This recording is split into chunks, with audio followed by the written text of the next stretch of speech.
여러분, 제가 울산 세종안 교회 온 지가 이제 13년 차가 되어가고 있습니다. 2012년 1월 1일 첫 주일 제가 오후 찬양 예배 때 저희 교회에 와서 첫 부임 설교를 했던 것 같습니다. 첫 주일 낮 예배는 이제 석병원 목사님이 설교를 하셨고, 석병원 목사님이 둘째 주일날 은퇴식을 하셨거든요. 1월 8일날 은퇴식을 하셨기에 제가 부임 설교를 첫 주일날 오후 예배 때 하라고 해서 와서 했던 것 같습니다. 혹시 여러분 그때 제가 무슨 설교를 했는지 기억하시는 분 계시려나요? 13년 전 그 설교를 들으셨던 분이 많지 않을 수도 있습니다. 하지만 저는 그때 처음 설교했던 그 제목과 내용을 아직도 생생하게 잘 기억을 하고 있습니다. 사도행전 2장 43절로 47절까지 기록되어 있는 초대교회의 모습을 그려보면서 건강한 교회, 행복한 성도다라고 하는 제목으로 제가 첫 설교를 저희 교회에 와서 했습니다. 그리고 그해 2012년 교회 표어도 똑같았습니다. 건강한 교회, 행복한 성도. 건강한 교회였던 처음 교회는 날마다 마음을 같이 하는 교회였고, 또 주께로 말미암아 구원받는 사람이 더해가는 부흥하는 교회였죠. 하나님께서 부족한 종을 첫 목회지로 이곳 울산 세종안교회로 인도하여 주셨는데, 제가 섬기는 교회가, 제가 목회하는 이 교회가 그 처음 교회처럼, 초대교회처럼 서로 싸우지 않고 서로 시기 질투하지 않고 파당 나누어서 갈라지지 않고 날마다 성령 안에서 마음이 하나가 되어서 사랑으로 마음을 같이함으로 부흥의 역사를 이루는 건강한 교회, 행복한 교회, 그리고 정말 주님이 기뻐하시는 교회, 누구나 오고 싶어하는 그런 부흥하는 교회가 되었으면 좋겠다라고 하는 그런 소망을 담아서 첫 부임 설교를 했었습니다. 물론 그동안 사역을 하면서 참 여러 가지 부족한 점도 많이 있었었죠. 그럼에도 여전히 같은 마음, 같은 소망을 가지고 지금도 똑같이 그런 마음으로 목회를 하고 있습니다. 왜냐하면 제가 처음 한 그 설교는 바로 제가 꿈을 꾸는 아름다운 교회의 모습이었기 때문이다 라고 하는 것입니다. 여러분, 처음이라는 단어는 참 우리에게 설레임을 안겨줍니다. 이 처음이라고 하는 단어는 여러 가지 의미가 있습니다. 처음, 어디를 여행 갈 때에 처음 가보는 곳 설레지 않겠습니까? 결혼식 처음 해볼 때 처음 첫 남자, 첫 여자 만나서 처음 결혼하고 첫날 밤 지낼 때 마음이 어떻던가요? 그렇죠? 처음이라는 말은 우리에게 설레이기도 하고 또 가고, 그래 내가 이런 마음으로 한번 해봐야겠다 하고 하는 그런 각오, 설렘, 또 한 번도 아직 해보지 않았기 때문에 나름 마음에 두려움도 있을 수 있고요.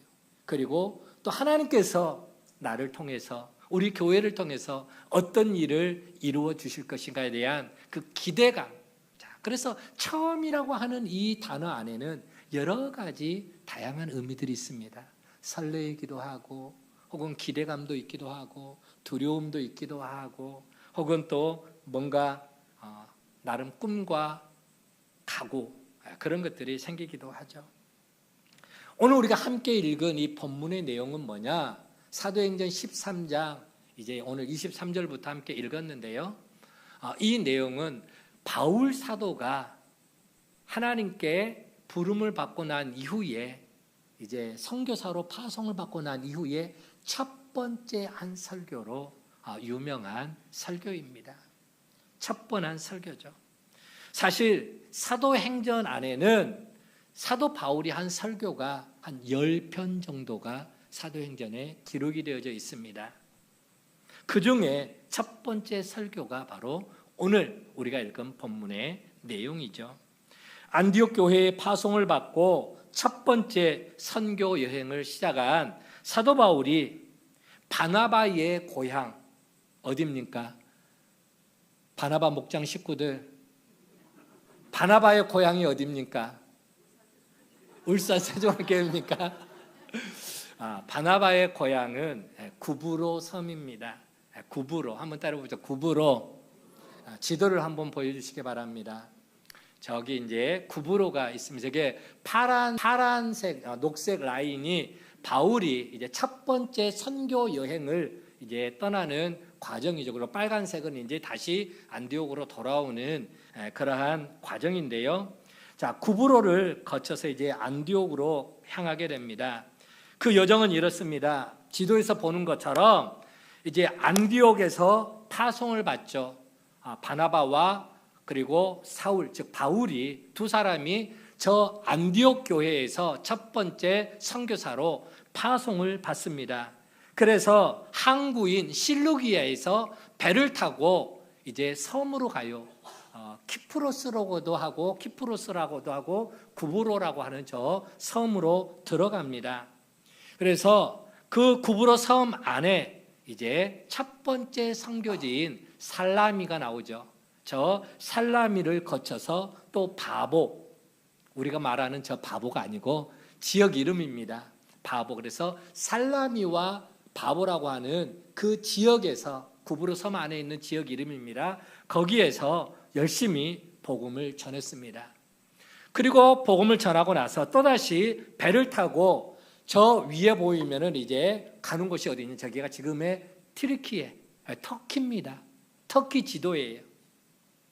그래서 많은 목회자들이 성지 순례를 가면은 당연히 예수님이 태어나신 예루살렘으로 가기도 하지만 또 어떤 분들은 사도 바울의 선교 사역지가 있는 튀르키예 지역, 터키 지역을 많이들 여행을 합니다.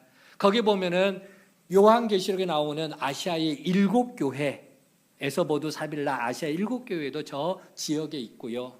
그리고 저기 보면 위에 보면 갈라디아 교회도 있고 다양한 교회들이 저기 안에 있습니다. 튀르키예 지역에 교회들이 있는데 사도 바울의 첫 번째 선교 여행지죠. 자, 그래서 저 튀르키예 지역인 아나톨리아 반도로 이제 배를 타고 들어갑니다. 그래서 첫 번째 도착지가 저기 지도에 보면은 버가라고 하는 곳으로 들어가요. 그런데 버가에서는 바울이 복음을 전하지 않고 곧바로 이동을 합니다.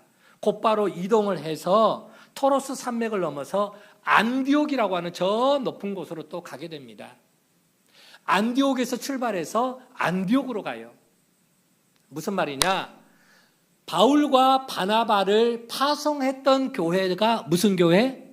안디옥 교회. 그때 말하는 안디옥 교회는 수리아 안디옥이라고 이야기를 합니다. 수리아 안디옥. 그리고 지금 배를 타고 튀르키예 저 마지막 종착지로 간 저 위에 나오는 안디옥은 한번 따라 볼까요? 비시디아 안디옥. 비시디아 안디옥이라고 하는 그곳으로 들어간 거예요. 여러분. 그래서 오늘 본문은 바로 바울 사도가 비시디아 안디옥에서 복음을 전했던 설교, 이게 바로 오늘 우리가 함께 읽은 본문의 내용이 나오는 그러한 사도 바울의 첫 번째 설교입니다. 여러분, 우리가 저 지도에서 보는 것처럼 바울의 첫 번째 선교지는 어디냐? 바로 구브로 섬 안에 있는 살라미였습니다. 거기에서 당연히 사도행전 13장 5절 말씀 보면은 그 살라미에서도 분명 바울 사도는 하나님의 말씀을, 복음을 전했습니다. 회당에서, 유대인들의 회당에 들어가서 복음을 전했어요. 그런데 바울이 그 살라미에서, 지도 계속 띄워주세요. 살라미에서 전한 그 설교는 사도행전에 전혀 기록이 없습니다.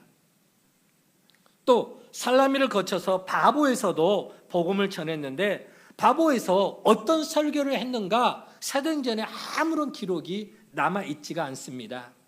그리고 비시디아 안디옥으로 가서 설교를 했는데 그때 그가 했던 설교를 바울 사도의 첫 번째 설교라고 그렇게 칭하고 있습니다. 오늘 본문에 그렇게 기록을 하고 있죠.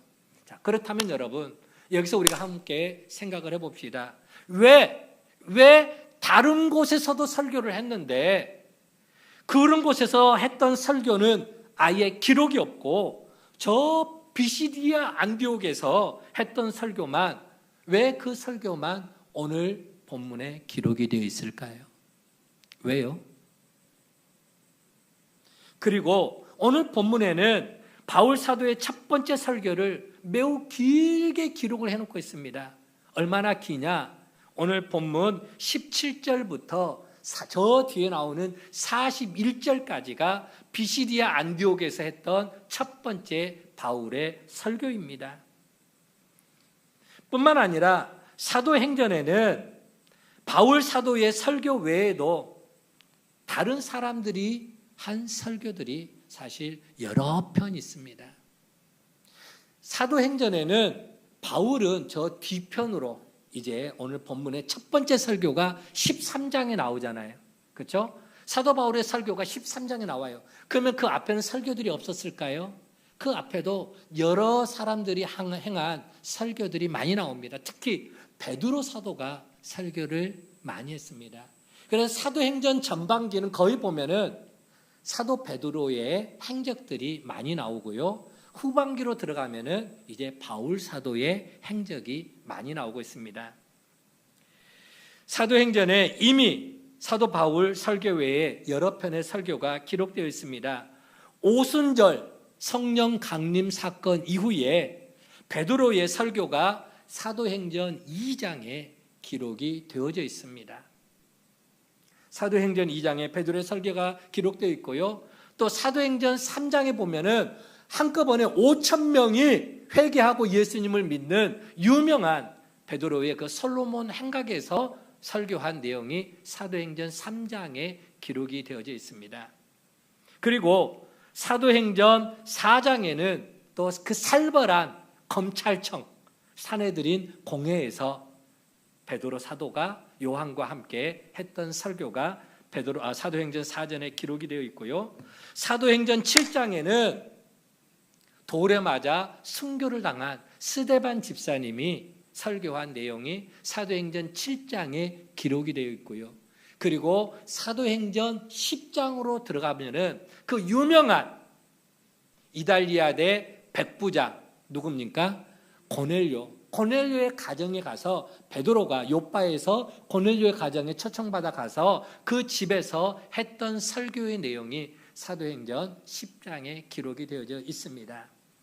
자, 이렇게 여러 번에 걸쳐서 설교들이 기록되어 있는데 오늘 본문에 보면은 또다시 비시디아 안디옥에서 행한 긴 설교문이 기록이 되어져 있습니다.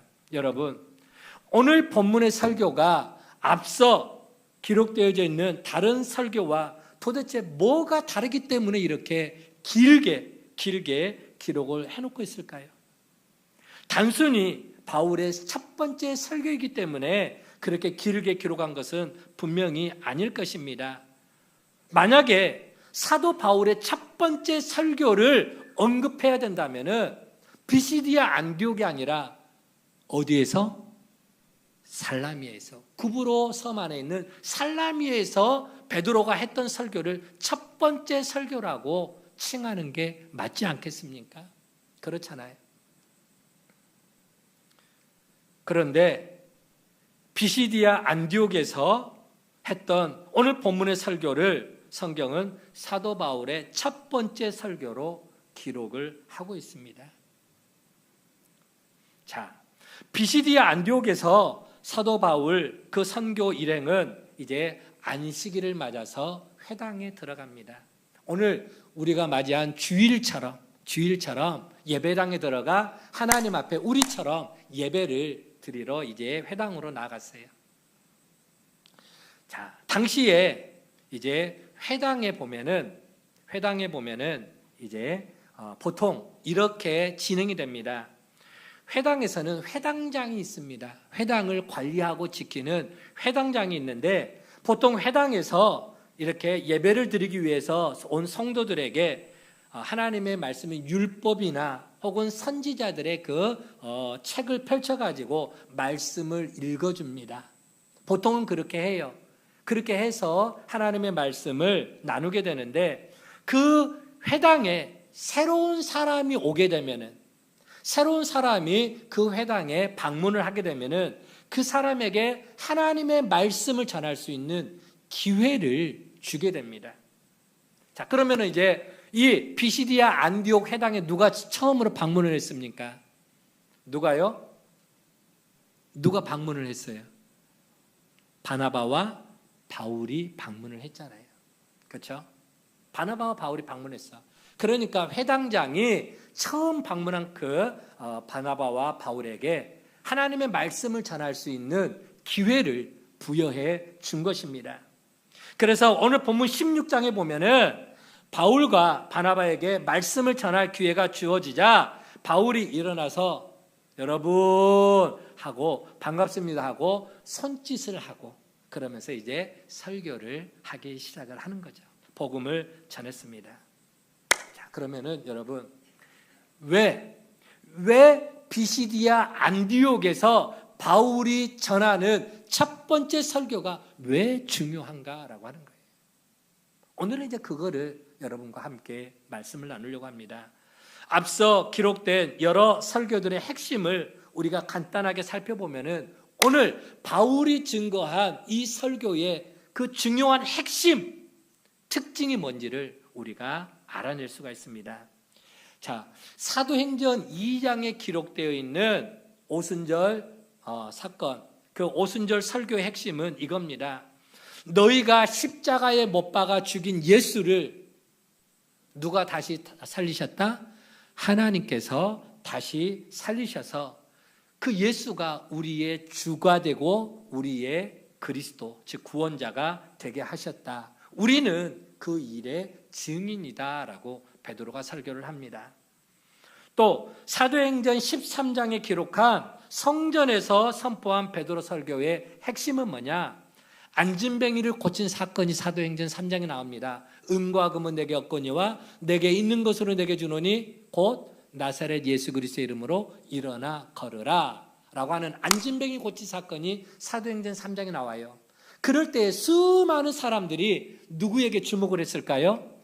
베드로와 요한을 주목합니다. 그때에 베드로와 요한이 설교를 합니다.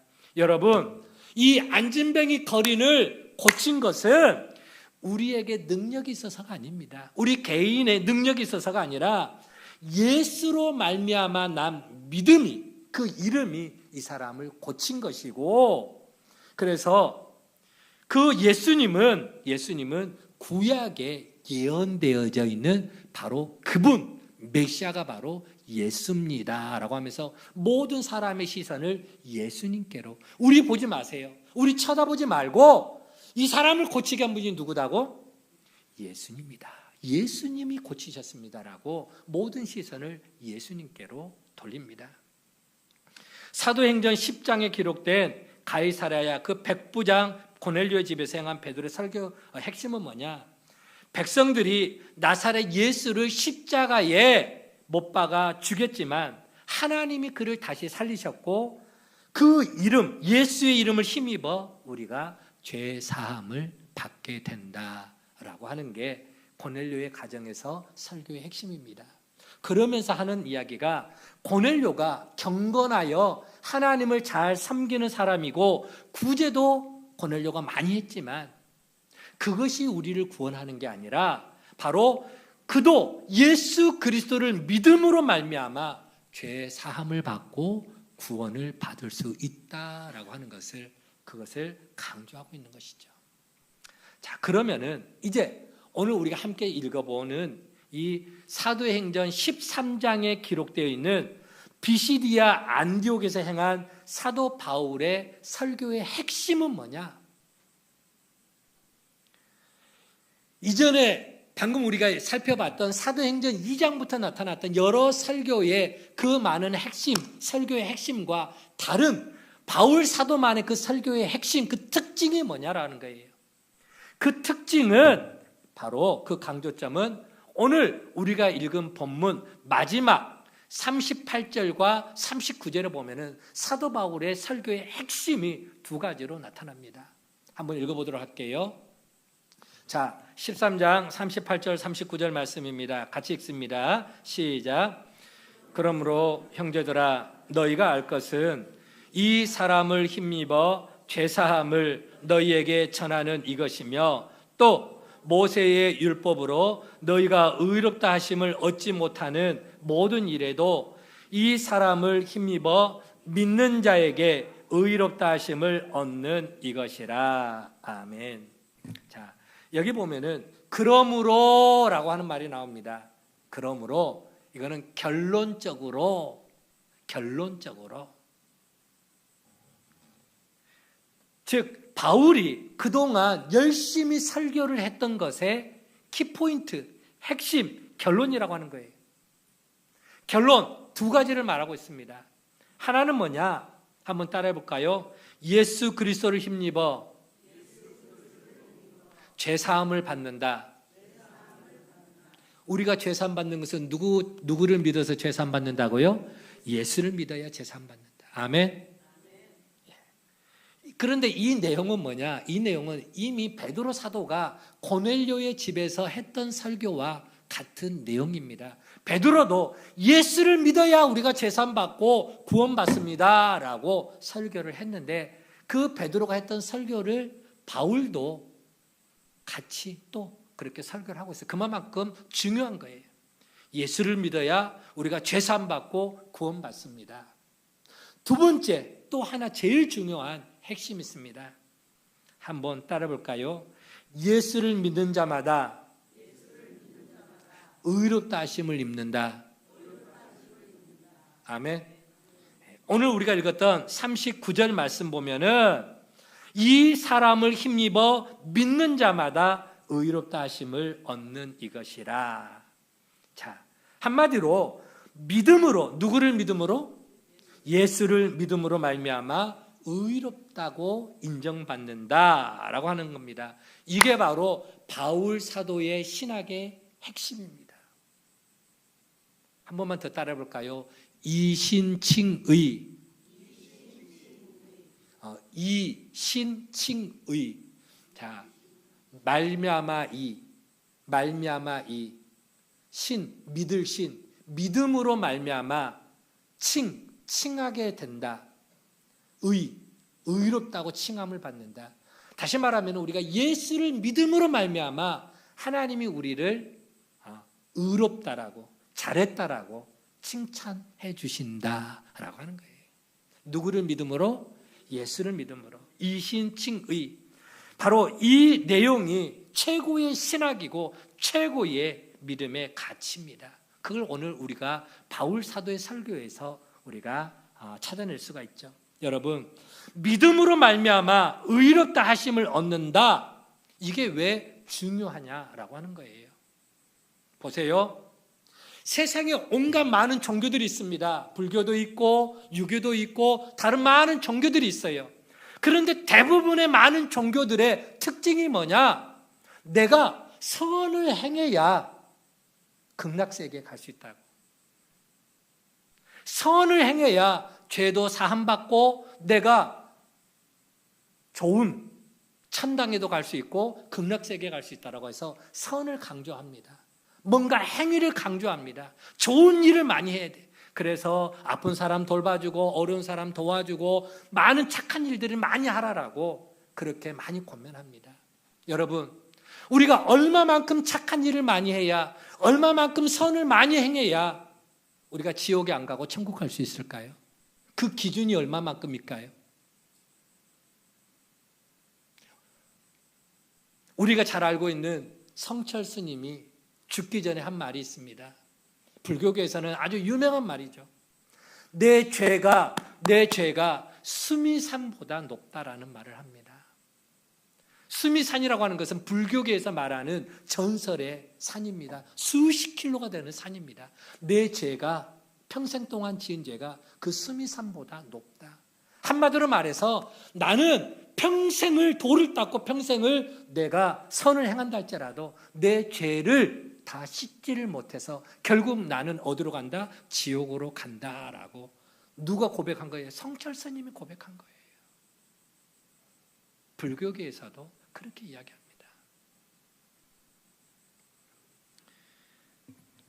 특별히 믿음으로 말미암아 의롭다 하심을 받는 게 왜 중요하냐? 당시의 유대인들에게 있어서 혹은 하나님을 경외하는 경건한 사람들은 그 말씀이 너무너무 10년 묵은 채증을 쫙 내리게 해주는 명쾌한 답이었기 때문에 그렇습니다. 그들이 그토록 기다리고 바랬던 답을 바울 사도가 해주고 있는 거예요. 이게 무슨 내용이냐? 오늘 바울이 그 말씀을 선포하자 42절 말씀에 유대인들이 너무너무 좋아하면서 다음 주일에도 다음 안식일에도 다시 여기에 와서 회당에 와서 우리에게 다시 한 번 더 말씀을 알려달라고 부탁까지 합니다. 그 말씀을 더 듣고 싶다라는 거예요. 여러분, 왜 유대인들이 이 말씀을 더 듣고 싶어 할까요? 왜? 너무너무 그 말씀이 중요하기 때문에 그렇습니다. 어쩌면 그들이 그렇게 오랫동안 고민하고 또 고민하던 문제를 바울 사도가 한 키에 그냥 해결해 줘버린 말씀이기 때문에 그렇습니다. 여러분, 유대인들은 율법을 잘 지켜야 하나님 앞에 의롭다고 인정받는다라고 생각을 했습니다. 율법을 잘 지켜야 하나님께 인정받고 율법을 잘 지켜야 그 행위가 우리를 구원시킨다라고 그렇게 생각을 했습니다. 다른 종교에서 말하는 것과 비슷해요. 내용이. 구원은 무엇을 얻는다? 행위를 통해서 얻는다라고 생각을 했습니다. 그런데 바울 사도는 그거 아니야. 그거 아니야. 로마서 3장 20절 말씀을 같이 한번 읽어볼까요? 띄워주시기 바랍니다. 함께 읽습니다. 시작. 그러므로 율법의 행위로 그의 앞에 의롭다 하심을 얻을 육체가 없나니 율법으로는 죄를 깨달음이니라. 아멘. 하나님께서 구약에 율법을 주신 이유가 있어요. 왜? 율법을 통해서 나를 보라는 거예요. 나는 행위로는 내가 구원을 받을 수가 없다라는 거예요. 율법으로는 나의 연약함을 보라는 거예요. 나는 죄인이구나. 율법을 지킬 수 없는 죄인이구나. 여기까지가 내 한계구나. 그래서 누구를 바라봐야 되느냐? 예수 그리스도를 바라봐야 되는 거예요. 우리의 구원자 되시는 예수 그리스도가 우리를 이 율법에서, 우리를 이 죄악에서, 우리의 이 삶을 올가매고 있는 것들에서 우리를 구원시켜 주실 유일한 희망은 예수 그리스도다. 아멘. 예수만이 우리의 구원자다. 그래서 율법은 몽학 선생이라고 이야기합니다. 우리를 구원자 되신 예수께로 인도해 주는 몽학 선생이라고 그렇게 이야기를 하고 있죠. 아무리 율법을 잘 지킨다 할지라도 율법을 지키기 위해서 부단히 노력해 보지만 그 율법으로는 613가지나 되는 율법을 우리가 어떤 노력으로도 온전히 만족을 시킬 수가 없어요. 다 지킬 수 없어요. 여러분들에게 묻고 싶습니다. 대한민국에 법이 있어요, 없어요? 있어요, 없어요? 자, 여러분들은 대한민국에 있는 법을 다 지킵니까? 100% 다 지키면서 합니까? 그러면은 대한민국에 있는 법이 예를 들어서 1000가지가 있다고 합시다.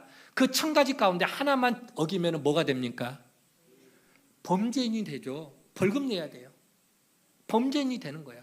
이거하고 똑같은 거예요. 율법도 613가지 율법이 있습니다. 그 가운데 하나만 못 지켜도 우리가 하나님 앞에 죄인이 되는 거예요. 죄인이 되는 거예요.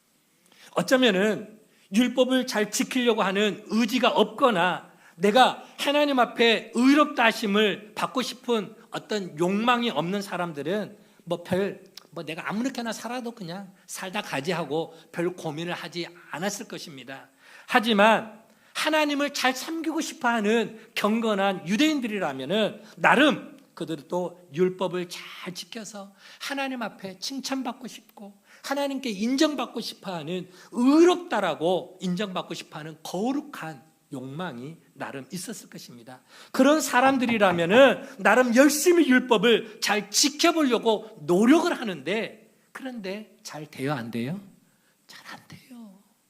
잘 안 돼요. 바울 사도의 고백이죠. 오호라, 나는 공고한 사람이로다. 이 사망의 법에서 누가 나를 구원 좀 시켜줄까?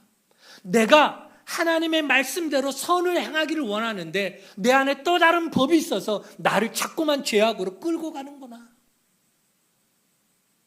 성경에 보면은 이런 거예요. 마음으로 음욕을 품는 자마다 간음한 자다라고 말합니다. 여러분, 예쁜 여자가 지나가면 눈이 돌아가요, 안 돌아가요? TV에 멋있는 남자 나오면 눈이 동그래집니까, 안 동그래집니까? 안 동그래져요? 사람의 본능이에요. 예쁜 애기들 보면 귀여워, 사랑스러워 하는 것처럼 본능적인 겁니다.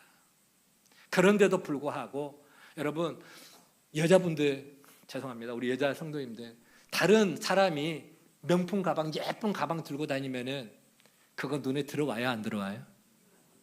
신경이 쓰여지죠. 저거 짝퉁일까, 진짜일까? 진짜면 얼마짜리일까?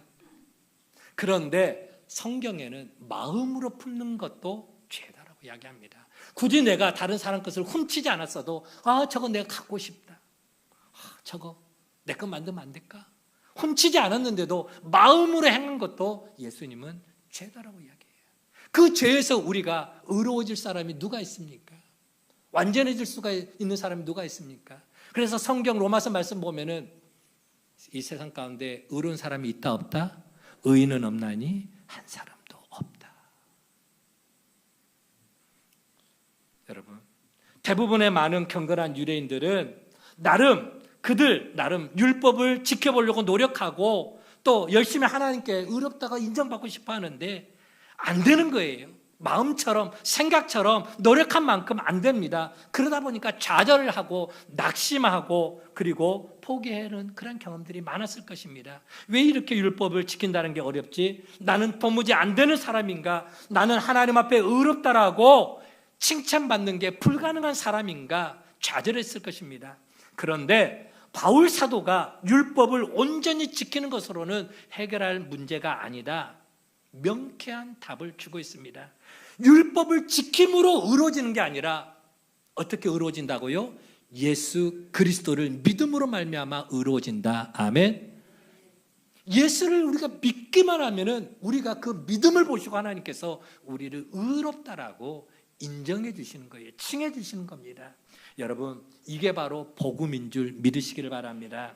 복음은 기쁜 소식입니다. 유앙겔리온, 기쁜 소식이죠. 굿뉴스죠. 아무리 우리가 우리 힘으로 인간적인 노력으로 해도 안 되는 것을 하나님이 믿음이라고 하는 그 방법을 통해서 이 문제를 해결해 주셨습니다. 그래서 다른 종교에서 죄의 문제를 해결할 수 없는 것, 그거를 하나님은 한 키에 해결해 주셨어요. 누구든지 예수 그리스도를 마음으로 믿고 입으로 시인하면 구원에 이르게 될 것이다. 주 예수를 믿으라, 그리하면 너와 내 집이 구원을 받을 것이더라. 믿음으로 말미암아 우리가 구원받는 것이지 행위로 말미암아 구원받는 게 결코 아니다라고 하는 것입니다. 그렇습니다. 우리가 아무리 노력해도 안 되는 것을 하나님은 믿음이라고 하는 방법을 통해 해결해 주셨으니 이게 기쁜 소식이죠. 이런 기쁜 소식을 듣고 보니까 그 이야기를 더 정확하게 더 많이 듣고 싶어서 다음 주일에도 와서 한 번 더 설교를 좀 해달라, 그렇게 부탁을 했던 것이죠. 그래서 그 다음 안식일에 가서 보니까 그때에는 자리가 모자랄 정도로, 들어갈 자리가 없을 정도로 사람들이 예배당 안에 꽉 차 있는 겁니다. 성경에 뭐라고 이야기하느냐, 44절 말씀 보면은 온 시민이 거의 다 하나님의 말씀을 듣고자 모였더라라고 이야기를 하고 있습니다. 유대 역사학자 요세푸스에 의하면은 당시 비시디아 안디옥에는 2000여 세대의 유대인들이 살고 있었다라고 말합니다. 그런데 한 주 만에 소문이, 바울 사도가 전한 소문이 쫙 퍼져버린 거예요. 즉 예수 그리스도를 믿음으로 말미암아 우리가 의로워진데, 우리의 행위로 의로워지는 게 아니라 예수를 믿기만 하면은 우리가 의로워지고 구원받고 하나님의 자녀가 될 수 있대. 이 소문이 막 나게 되니까 어려서부터 율법을 지켜야 된다라고 훈련받고 교육받고 그런 인생을 살아왔던 유대인들의 귀가 번쩍인 거예요. 번쩍해서 이제 그 말씀을 더 자세히 듣기 위해서 예배당 안으로 몰려들게 된 것입니다. 그들 가운데는 유대인들만 있는 게 아니었습니다. 유대인이 아닌 이방인들도 사도 바울의 복음을 듣고 싶어서 몰려들었습니다. 그런데 그 유대인들 가운데에 바울에 대해서, 바울이 전한 그 설교에 대해서 시기하고 질투하고 미워하고 적대시하는 사람들이 있었습니다. 그들이 누구냐? 바로 유대 종교 지도자들이었습니다. 왜요? 자, 지금까지 여기 비시디아 안디옥에 있는 예배당에 사람들이 이렇게 몰려본 적이 있었다 없었다? 없었어요.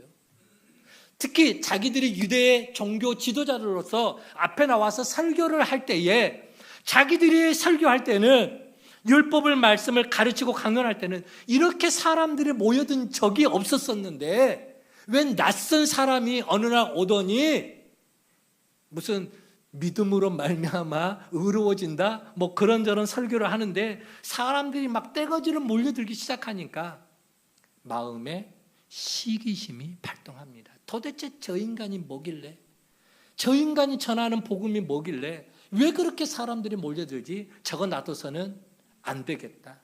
우리들의 기득권을 뺏길 것 같다. 쫓아내자. 나중에 쫓아냅니다. 자, 그 정도로 예수 그리스도의 이름을 힘입어 의롭게 되는 말씀은 사람들에게 굉장한 충격을 주게 된 것이죠. 여러분, 사실 지금 이 말씀은 이미 우리는 다 알고 있는 내용입니다. 이미 우리는 익히 많이 들어서 예수 믿어야 구원받고 예수 믿어야 의로워진 거, 이거 다 알아요, 몰라요? 다 알고 있죠. 그런데 평생 한 번도 들어보지 못하고 평생 율법을 지켜야 의로워지고 율법을 지켜야 구원받는다라고 어려서부터 그렇게 살아왔던 사람들에게는 이게 신선한 거예요. 처음 듣는 거예요. 기가 막힌 거예요. 10년 묵은 채증이 쫙 내려가는 그런 복음이었던 것입니다. 여러분, 의롭다 하심을 받는다는 게 왜 그렇게 중요할까요? 의롭다고 인정받는 게 왜 그렇게 중요하냐라고 하는 거예요. 말씀을 볼까요? 로마서 5장 1절 말씀을 한번 같이 보도록 하겠습니다. 로마서 5장 1절입니다. 시작. 그러므로 우리가 믿음으로 의롭다 하심을 받았으니 우리 주 예수 그리스도로 말미암아 누구와? 하나님과 화평을 누리자. 여러분, 우리가 하나님과 화평을 누리기 위해서는 의롭다 하심을 인정받아야 돼요.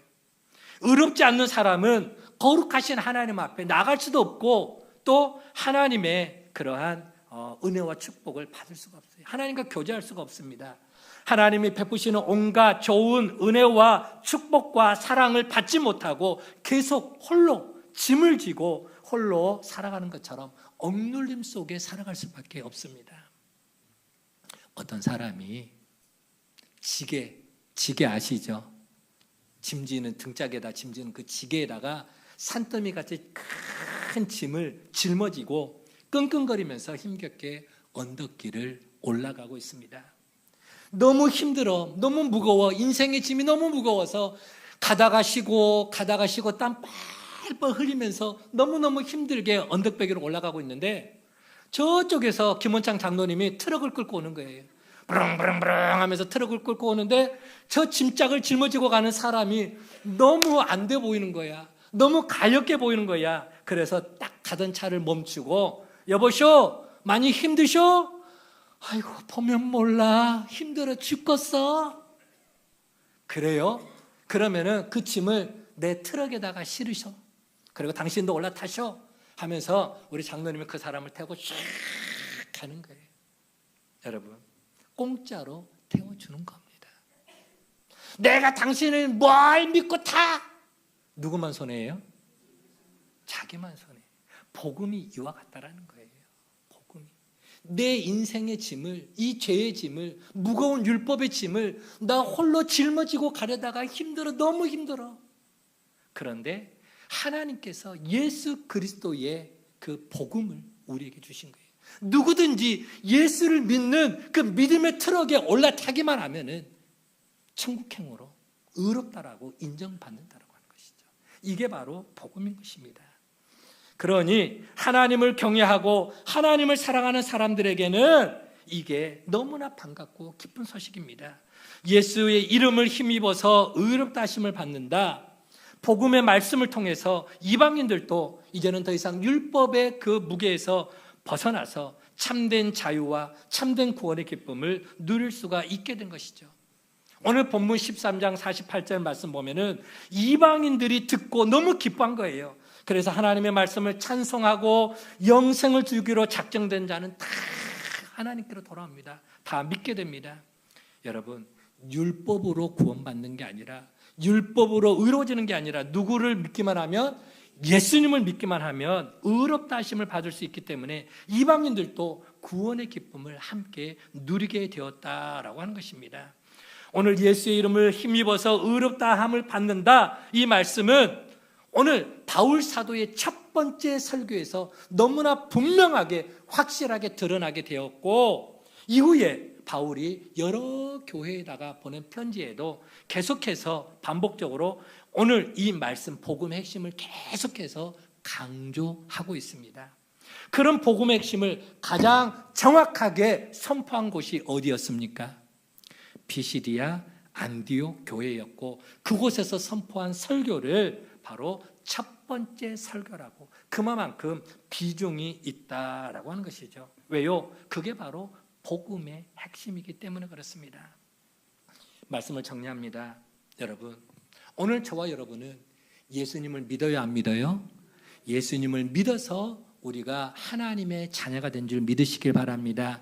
예수 믿어서 구원받은 줄 믿으시기 바랍니다. 예수 믿어서 의로워진 줄 믿으시기 바랍니다. 예수님을 믿기 때문에 하나님과 화평을 누리고 하나님께로부터 오는 온갖 좋은 것들을 우리가 누릴 수가 있는 거예요.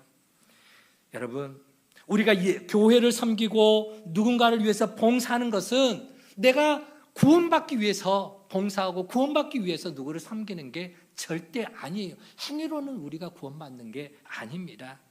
우리의 노력이나 우리의 수고를 통해 의롭다 하심을 얻는 게 아니라 예수님을 믿는 믿음으로 말미암아 의롭다 하심을 받았기에 우리는 그 은혜에 감사해서 기쁨으로 봉사하고 기쁨으로 섬겨나가는 것이죠.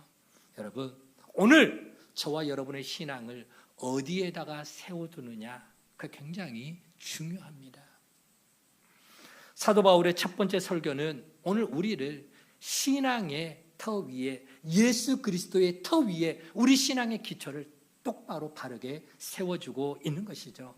그런 복음에 바로 선 신앙인들은 마지막 52절 말씀처럼 그 마음에 기쁨이 충만하고 그 삶에 성령이 충만한 삶을 살아갈 수가 있는 것입니다. 사랑하는 우리 믿음의 가족 여러분, 하늘의 기쁨과 성령 충만한 삶을 살기를 원하십니까? 그러면은 율법의 행위가 아닌, 나의 노력이 아닌 그런 것들로 의롭다 하심을 받은 게 아니라 오직 예수를 뭐함으로? 믿음으로. 예수를 믿음으로 구원받고 예수를 믿음으로 의로워지고 예수를 믿음으로 하나님의 자녀가 되고 하나님의 축복을 받는 복된 인생이 된 것을 믿으시고 그 믿음을 따라서 여러분의 삶 가운데 하늘의 기쁨과 성령 충만한 삶이 되어지기를 주의 이름으로 간절히 축원을 드립니다. 좋으신 하나님 감사합니다. 오늘 복음의 핵심이 무엇인가? 오늘 우리가 바울 사도의 첫 번째 설교를 통해서 함께 말씀을 대했습니다. 율법의 행위가 아닙니다. 우리 어떤 수고나 노력으로 말미암아 우리가 의로워진 것이 아니라 하나님이 이미 이루어 놓으신 예수 그리스도 그 이름을 믿음으로 말미암아 우리가 구원받고 하나님의 자녀가 되고 천국 백성이 되고 하나님께로부터 오는 온갖 좋은 은혜와 축복을 받아 누리게 된다라는 이 사실을 다시 한번 마음에 깊이 깊이 새기게 하여 주시고 믿음으로 말미암아 의로워진 하나님의 백성된 삶을 살아가도록 우리 가운데 기쁨이 충만케 하시고 성령 충만한 은혜의 삶을 살아가는 우리 가족들 다 되게 하여 주시옵소서. 감사드리고 예수님의 이름으로 기도하옵나이다. 아멘.